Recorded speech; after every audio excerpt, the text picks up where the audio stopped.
Haddock here with Think About Comics. Today, I'm excited, I'm pumped up, but I'm a little disappointed, and I'm disappointed in DC Comics.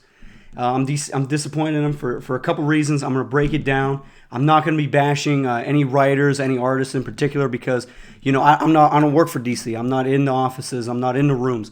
All I can tell you is what we read and what we see. And quite frankly, I'm going to break down on what the disappointments are that I've had. Remember, this is just my opinion. You might read some of these books and be like, yo, this is awesome. This is what I'm talking about. This is why I get into comics. If that's the case, that's awesome. This is just my opinion, and I'm curious to see what a lot of people think. So let's go into it. The first thing I want to talk about is the Doomsday Clock. This is the sequel to Watchmen. This is a 12-issue series. Hasn't even been done yet. When this book first came out, I got super excited. I got that first issue. It's a little pricey, $5 book, but I'm like, this is a sequel to Watchmen. This is going to set up why Rebirth is the way it is. You're introducing characters like Dr. Manhattan, Night Owl, Ozymandias into the main continuity DC universe. So now we're like, okay, cool. What I like about this book is a lot of times with the Watchmen, we're seeing before Watchmen was kind of not great storytelling. It was just, hey, look, it's the Watchmen. You're going to get it. Hey, look, it's the comedian. It's a story about Rorschach and Night Owl before Watchmen. Cash grabs. That's what we're seeing with Watchmen right now. With this book, however, when it first came out, this is the 9-panel pages. This is a perfect homage to the original Watchmen. When you look at this, it's handling the same kind of, the stuff Watchmen did, deconstructing characters in a positive way, showing them in a way that we usually don't see them in a comic book. And they did a great job to it. I think it did a good job as a sequel, but even better as a, hey, look, remember Watchmen on how great it was and how much you looked at and were like, wow, this is something I've never dealt with before. I think they do a fantastic job with that. The problem that I have with this book is the releases have been terrible. This book started all the way back on January 2018. It's about to be 2020, and it's not even done yet.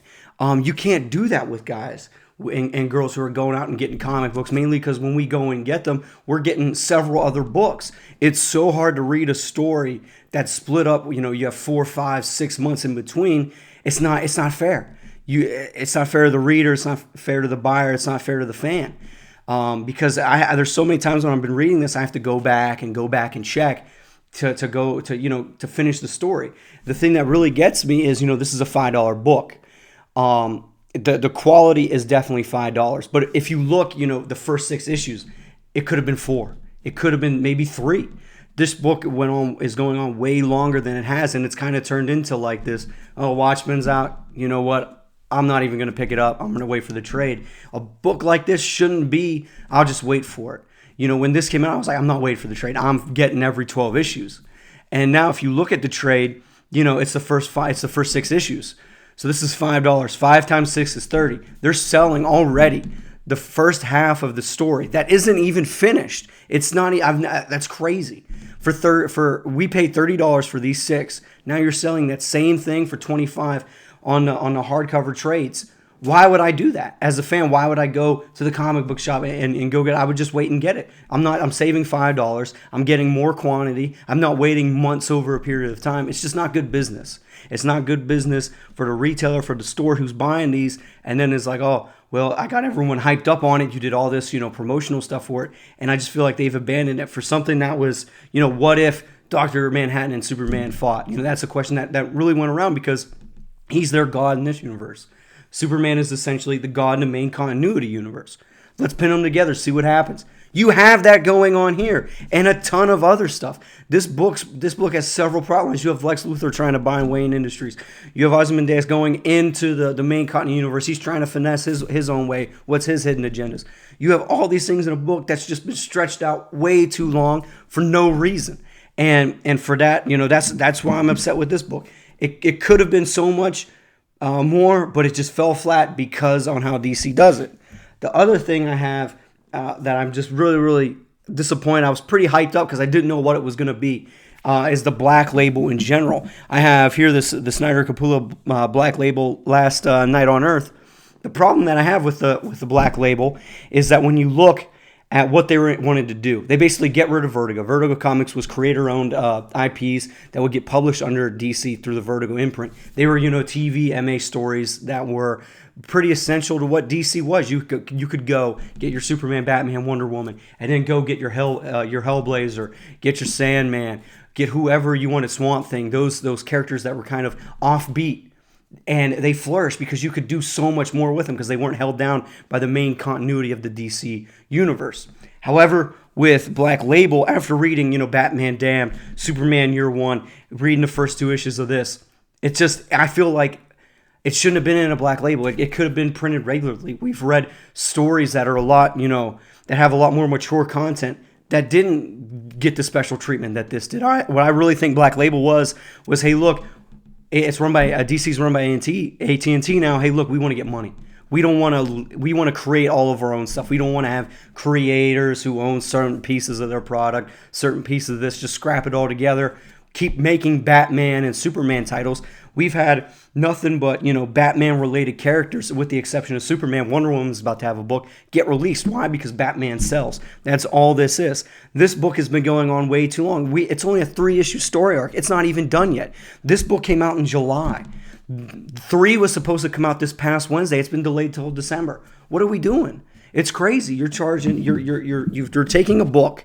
You're doing an oversized spine binding to make it look like an actual novel. You're making it charge $6, $5.99, and you're having to wait. Like when the third one comes out, I'm gonna have to sit and read all 3, which is like, oh, it's not that bad, but still, if you have Snyder writing all these books, have him stop writing all these books. He doesn't need to be writing Justice League, this and all that other stuff. Just chill out. I mean, Frank Miller put out a kind of a pretty bad Superman story for Black Label pretty fast. It followed the same structure. It went through the whole thing. It got accomplished what it needed to do. It wasn't, there were delays, but it wasn't to the point, where, oh my God, where this book is. Superman Year One came out after this book had already come out, and it finished its 3-issue story run. This one hasn't. It's still, we're still waiting. They say December. They told me last week. Who knows at this point? It is what it is. The other thing I want to talk about is another Batman title. It's the main Batman title of all things. The problem that I have with this, everyone's bashing Tom King in that. Tom King is a great writer. We've seen him do, Sheriff of Babylon, a couple other DC stories. He's not that bad. And I'm not trying to bash him or anything because I don't know what goes on behind DC. Like I said earlier in the video, all I can tell you is this. I'm done with this book after this issue. I read all the way through up to 82, and I stayed with it because it's Batman. And mainly the main reason why I stayed with it because they do cheap pops. They killed Alfred a couple issues back. So now I'm like, okay, great. Now this book, I gotta stay with it because something big's happening. For me, I think it's cheap business. I think it's just a bad way to bring viewers to bring readers back. A lot of guys, we stopped reading this book. I didn't, but I know a ton of people that did. And then when they killed Alfred, they got back into it. Bane kills Alfred, and then we go right into Batman and Catwoman with horrific dialogue, where it's like a Magnum PI setup. What are we doing? It's just bad.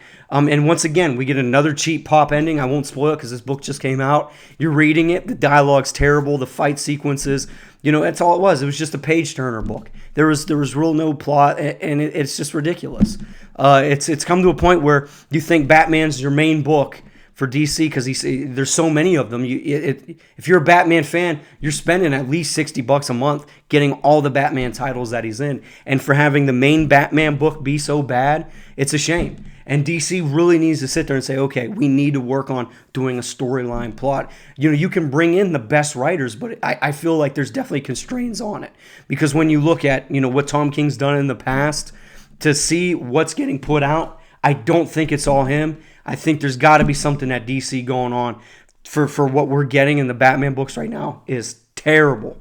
And lastly with me, what I'm going to talk about, for me, guys, I'm a big omnibus guy.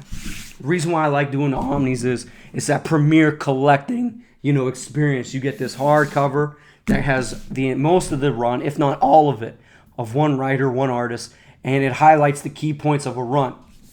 This just came out. This is Scott Snyder, Greg Capullo's Batman run. This is the new 52 run. This and Flash were probably the only things, and like the first 10 issues of Justice League that were really, really good. And they were like, hey, look, we're going to go with this. Even with this had its ups and downs. The first couple issues of this run are kind of good. And then towards the end of the Court of Owls, fantastic. The Zero Year was a little bit confusing, but I get what they were trying to do. The Death in the Family Joker story, I thought that was really interesting, really, really cool. We got to see a different take on the Joker. But the reason why I hate this, I like the content, but I feel like they just fell flat, and I'm going to show you why. Take off the dust cover. We got a great cover book of, it's recapturing that first appearance of Batman in Detectives with Capullo's art. Great. This is where it sucks. This book has 30 plus issues, not counting the annuals. Usually when you have an Omni, the spine bends right here in the middle, which makes it, easier to read. You can read it comfortably. It's hard. Look at this. It's fighting me. I have to hold it down and look. If not, I'm getting slapped in the face. As I keep going, it's still, I'm like a quarter of the way through, maybe a third, and I'm still getting the fought back. I don't know who approved this. And there's so much being lost. You have this great splash page of one of my favorite parts in the Court of Owls stories of when he gets his bat armor and he's fighting them. Look at all that you miss. That's ridiculous. For what you pay for this Omni to lose all of that, I know, oh, hey, I can still see it. But these are splash pages. This is what highlights the book. This is that, wow. And you're spending, 20, 30 seconds looking at that page, just look at this. You got Batman. Let me go see if I can go back to that splash page. Probably not, because I want to actually see it.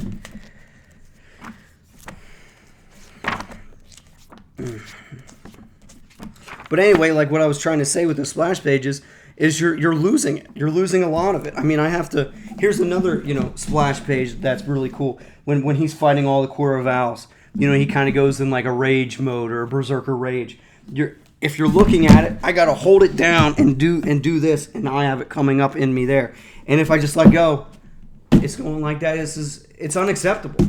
This is something that we've seen before with some titles. I mean, another good one, just to use an example, would be the Jack Kirby, his run with the New Gods. It was great. The spine bended up. You could read it, and it's twice the size of this book. So if that was the case, DC, why didn't we break it in half? If you're trying to get money or you're trying to extend something, why wasn't this 3 volumes? I don't know, guys. I'd love to hear your opinions. Please, like, subscribe, give a comment, and stay tuned to more videos. This is just something that I was dealing with. I got it, and I just needed to air out some dirty laundry that I've been dealing with. I lost my voice too the other day. That I've been dealing with DC. Please let me know what you guys think. Thanks.